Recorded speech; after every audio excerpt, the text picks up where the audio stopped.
बोलिए परमपिता परमात्मा की, सदगुरु बंदी छोड़ कबीर साहिब की, सभी संतों की, सभी हंसों की, सदगुरु मदनपति साहिब की, दीवान जौहरपति साहिब की, सदगुरु राम सेवक साहिब की, सदगुरु वैरागपति साहिब की, कलीनापुर धाम की, सकल हंस को बंदगी साहेब बंदगी सब। तो आज परमात्मा की कृपा से जगाधरी में ये मूल ज्ञान का प्रचार प्रसार आयोजित किया गया, सत्संग आयोजित किया गया। बहुत बड़े भाग होते हैं उन जीवों के जो इस जीवन काल में एक बार भी इस सत्संग का लाभ ले पाते हैं, और उससे भी बड़े भाग होते हैं उन जीवों के जो इस सत्संग को थोड़ा सा भी सुन पाते हैं। क्योंकि सुनना आसान है, घंटा 2 घंटा बैठ के सुन के चले गए, लेकिन इसको समझना बहुत मुश्किल होता है। मुश्किल क्यों होता है? क्योंकि इस सत्संग को समझने में पूर्ण विवेक की आवश्यकता होती है। ये वो सत्संग नहीं है, ये वो कहानी ज्ञान नहीं है कि राम जी की कहानियां, श्याम जी की कहानियां, हनुमान जी की कहानियां सुना के चले गए। ये वो सत्संग है जिसमें नीर शीर का निबेड़ा किया जाता है, इसमें सत्य और असत्य का निबेड़ा किया जाता है, इसमें असत्य को त्याग के सत्य को धारण किया जाता है। ये वो सत्संग है, इसीलिए इसको बहुत ही दुर्लभ बताया गया है। बड़े बड़े ऋषि मुनि, बड़े बड़े पीर पैगंबर, पूरा जीवन बीत गया उनका, लेकिन उनको अपने जीवन में सत्संगी नहीं मिला। कहानी किस्से तो बहुत मिले, वेद पुराण बहुत पढ़ लिए, लेकिन सतगुरु ही नहीं मिला जो सत्य और असत्य का निबेड़ा कर पाए। तो उन्होंने भक्ति तो करी, लेकिन सत भक्ति नहीं कर पाए। जीवन बर्बाद हो गया, 84 में गमन हो गया। लेकिन मालिक की दया हो जाए, प्रभु की कृपा हो जाए, तो आपके जीवन में कोई ना कोई ऐसा संत आ जाएगा, ऐसा साधु आ जाएगा जो आपकी विवेक शक्ति को बढ़ा देगा, जो आपको उस दिव्य ज्ञान को इतनी सहजता से समझा देगा कि जो शुरू में तो लगेगा कि मुझे कुछ समझ में नहीं आ रहा है, लेकिन एक बार अगर ये गाड़ी पटरी पे आ जाए, उसके बाद ऐसा ज्ञान समझ में आने लग जाता है कि इसके बाद इसके अलावा कुछ भाएगा ही नहीं। यानी इतना सहज हो जाता है कि ऐसा लगता है कि हर एक लाइन मेरे लिए ही बोली जा रही है, ये ज्ञान मुझे ही समझाया जा रहा है, मैं जन्मों जन्म से भटक रहा हूं इस ज्ञान को पाने के लिए, और मेरे लिए भंडार खोल दिया गया। ये बाकियों के समझ में नहीं आएगा। जो रस तुम्हें प्राप्त हो रहा है वो दूसरा इसको प्राप्त कर ही नहीं सकता। वो कहेगा पता नहीं क्या सुनता रहता है, क्या सुनता रहता है, ये क्या बकवास है, ये उसके समझ में ही नहीं आएगा। जैसे छोटे से बच्चे को पीएचडी की क्लास में बैठा दिया जाए तो सुन तो वो सब कुछ लेगा, टीचर क्या बोल रहा है, लेकिन उसके समझ में कुछ आने वाला नहीं है। इसी प्रकार इस ज्ञान को समझना बच्चों का खेल नहीं है, इसको केवल और केवल विवेकी पुरुष ही समझ सकते हैं। इसलिए साहिब ने समझाया कि आदि नाम हम भाख सुनाया, और मूर्ख जीव समझ नहीं पाया। ये मूर्ख जीव समझ ही नहीं पाया कि हम क्या बता रहे हैं। हमने जहां बोला कि नाम लो, नाम लो, नाम का सिमरण करो, ये मंत्र का जाप करने लग गया। ये नाम और मंत्र में भेद ही नहीं समझ पाया, ये नाम और अक्षरों में भेद ही नहीं समझ पाया। हमने कहा नाम का सिमरण करो, ये अक्षरों का सिमरण करने लगा, ये अक्षरों का जाप करने लगा। इसीलिए कबीर साहब ने बार बार उस नाम को सतनाम बोल के समझाया कि मैं जिस नाम की बात कर रहा हूं वो आम नाम नहीं है, वो कोई आम अक्षरों का नाम नहीं है कि तुमने हजारों लाखों नाम बना के रख डाले। अरे एक नाम मिलना ही बड़ा मुश्किल है इस दुनिया में, तुमने लाखों का ढेर लगा दिया। इसलिए साहिब को कहना पड़ा कोटि नाम संसार में, इनसे मुक्ति ना होए, और गुप्त नाम सतपुरुष का बूझे बिरला कोय। यानी जिस नाम की मैं बात कर रहा हूं ये वो नहीं है जो तुम लेके बैठे हो, हिंदी, पंजाबी, उर्दू, फारसी के नाम।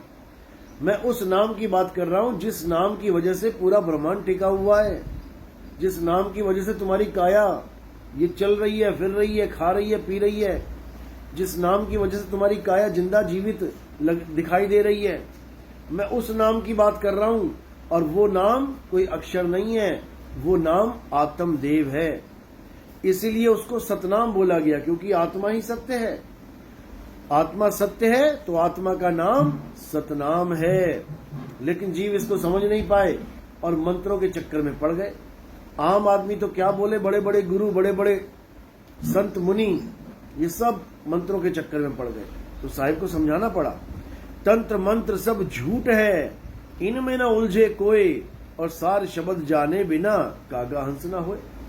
यानी ये तंत्र मंत्र सब झूठ है, तुम किस झूठ के चक्कर में पड़ गए हो? ये सत्य नहीं है। सत्य कौन है? आत्मदेव ही सत्य है। वो आत्मा सत्य है जो अजन्मा है, नित्य है, शाश्वत है, पुरातन है, अडोल है, अबोल है, अकह है, अनाम है, अचल है, सदा स्थिर रहने वाला है। ये आत्मा सत्य सनातन है। इसकी पूजा करो, इसको जानो। अगर इसको नहीं जाना तो समझो कुछ नहीं जाना, जीवन बर्बाद हो जाएगा। तो साहिब ने आत्मदेव की बात करी, लेकिन ये जीव आत्मा को कभी समझ ही नहीं पाया और ना ही कोशिश कर रहा है समझने की।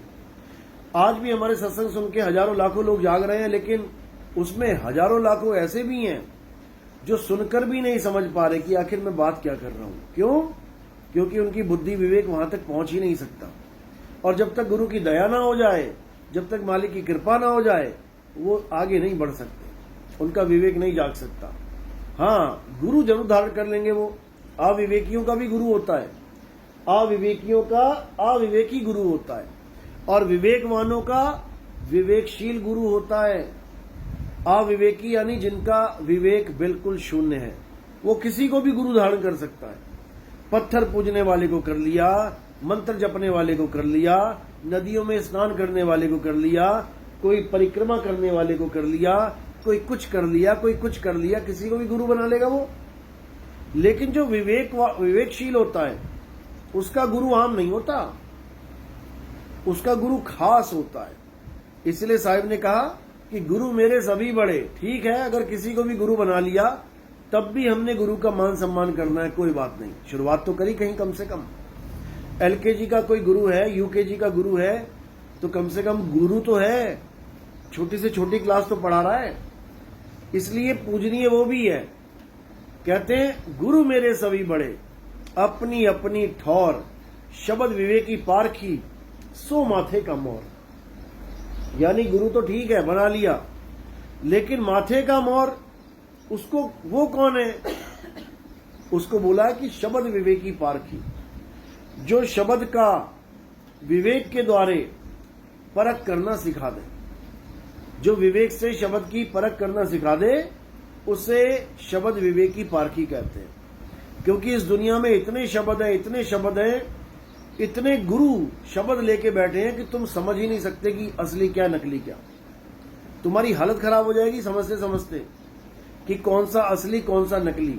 लेकिन अगर तुम्हारे जीवन में विवेकी गुरु आ गया तो वो तुम्हें पारख करना सिखा देगा, वो तुम्हें समझा देगा ऐसा नकली होता है और ऐसा असली होता है। उसके बाद तुम ठगे नहीं जा सकते। तो जैसे पीतल और सोना देखने में एक लगता है, लेकिन परख के द्वारा उसको अलग अलग किया जा सकता है। जैसे कांच और हीरा देखने में एक लगता है, लेकिन परख के द्वारा दोनों को अलग किया जा सकता है। इसी प्रकार नाम और सतनाम सुनने में एक लगता है, लेकिन समझ के द्वारा, परख के द्वारा इन दोनों को अलग अलग किया जा सकता है। क्या है नाम, क्या है सतनाम, इसको अच्छे से समझ लो। नाम का मतलब क्या होता है? कोई भी नाम, कोई भी A to Z, हिंदी के, पंजाबी के, उर्दू के, फारसी के, जापानीज, चाइनीज, मंगोलीज, ताइवानी, फ्रेंच, डच, जितनी भी भाषा दुनिया में, हर भाषा में कोई ना कोई नाम लिखा जा सकता है। इसको कहते हैं नाम। लेकिन सतनाम वो क्या है? सतनाम वो है जिसके द्वारा सब नाम बोले जाते हैं। यानी अगर सतनाम ना हो तो कोई भी नाम बोला नहीं जा सकता, कोई भी नाम। तो सतनाम क्या है? सतनाम आत्मदेव है, सतनाम आत्मा है। बिना आत्मा के कोई नाम नहीं बोला जा सकता। तुम जितने भी नाम बोल रहे हो सुबह से लेकर शाम तक, ये सब आत्मा के द्वारा बोले जा रहे हैं। जैसे ही आत्मा ने शरीर छोड़ देना है, एक भी नाम तुम्हारे मुंह से नहीं निकलेगा। गला भी वही है, जुबान भी वही है, मुंह भी वही है, पूरी बॉडी पड़ी हुई है, लेकिन ना जुबान हिलेगी, ना गले से आवाज निकलेगी, ना होठ हिलेंगे, ना दांत हिलेंगे, कुछ नहीं हिलने वाला। क्यों? क्योंकि जो हिलाने वाला था वही चला गया, उसी ने इसको छोड़ दिया। तो आत्मा ही सतनाम है। आत्मा ही सत्य शब्द है, आत्मा ही सार है। कहते सतगुरु ऐसा चाहिए जैसा सूप सुहाए, और सार सार तो गही रहे, थोथा दे उड़ाए। यानी हमें ऐसा सतगुरु चाहिए जो हमें सार और असार दोनों का भेद बता दे। सार क्या है और असार क्या है? सार क्या है? आत्मा ही सार है।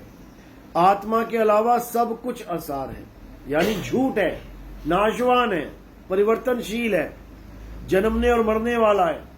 और आत्मा अजन्मा है, नित्य है, शाश्वत है। आत्मा ही सत्य सनातन है।